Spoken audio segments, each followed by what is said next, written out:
Selamat siang, Assalamualaikum warahmatullahi wabarakatuh. Perkenalkan, saya Valeni Victoria Agorit. Kami dari kelompok 6 ingin mempresentasikan hasil diskusi kami yang membahas tentang pendidikan anti korupsi yang beranggotakan sebagai berikut.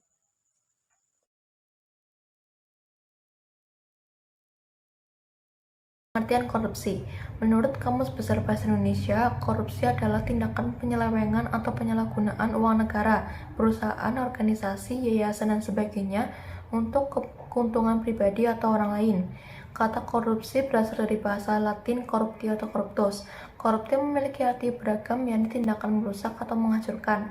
Korupsi juga dapat diartikan sebagai kebusukan, keburukan, kebejatan, ketidakjujuran, dapat disuap, tidak bermoral, penyimpangan terhadap kesucian, kata-kata atau ucapan menghina atau memfitnah. Pengertian tindak pidana korupsi menurut Undang-Undang Nomor 31 Tahun 1999 dan Undang-Undang Nomor 20 Tahun 2001 tentang pemberantasan tindak pidana korupsi adalah perbuatan melawan hukum dengan maksud memperkaya diri sendiri atau orang lain, atau korupsi yang merugikan negara atau ekonomi nasional. Ciri-ciri korupsi menurut Syed Hussein Alatas. 1. Korupsi senantiasa melibatkan lebih dari satu orang. 2. Korupsi pada umumnya melibatkan keserbaharahasiaan. 3. Korupsi melibatkan elemen kewajiban dan keuntungan timbal balik. 4. Mereka yang mempraktikkan cara-cara korupsi biasanya berusaha untuk menyelubungi perbuatannya dengan berlindung di balik pembenaran hukum. 5.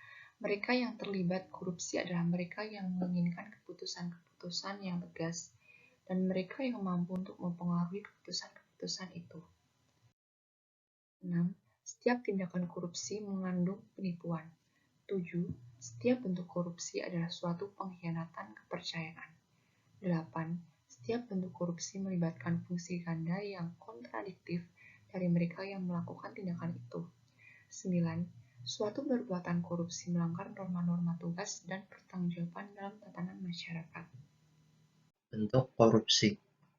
Yang pertama, merugikan keuangan negara, yaitu perbuatan melawan hukum yang merugikan negara seperti memperkaya diri sendiri. Yang kedua, perbuatan curang.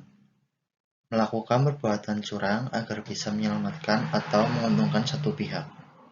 Yang ketiga, pemerasan. Memaksa orang lain memberikan sesuatu atau mengerjakan sesuatu untuk dirinya.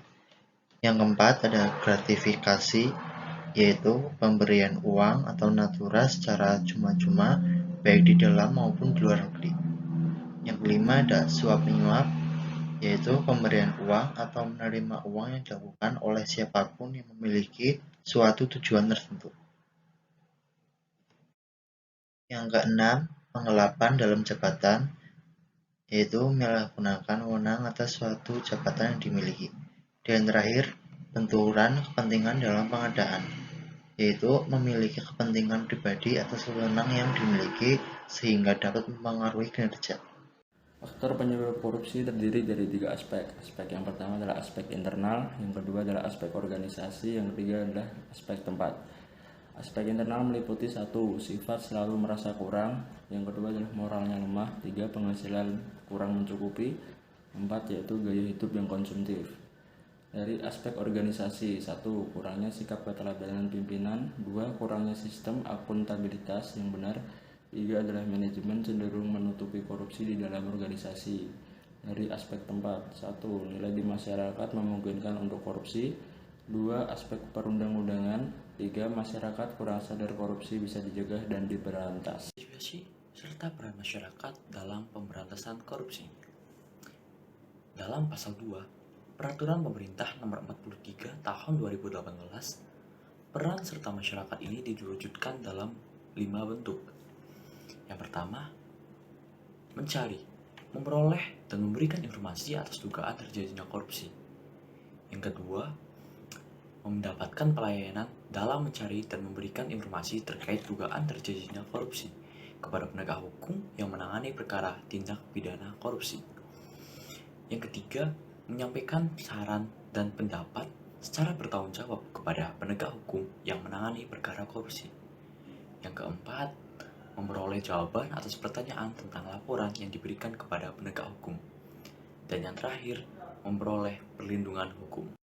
Apakah pendidikan anti korupsi diperlukan? Menurut kami, pendidikan anti korupsi sangat diperlukan pada saat ini, supaya para generasi muda tidak terjerumus dalam perbuatan korupsi yang merugikan bangsa dan negara ini. Dan dengan adanya pendidikan anti korupsi, diharapkan para generasi muda memiliki integritas yang tinggi. Sekian dari kelompok 6, mohon maaf apabila ada kesalahan. Wassalamualaikum warahmatullahi wabarakatuh.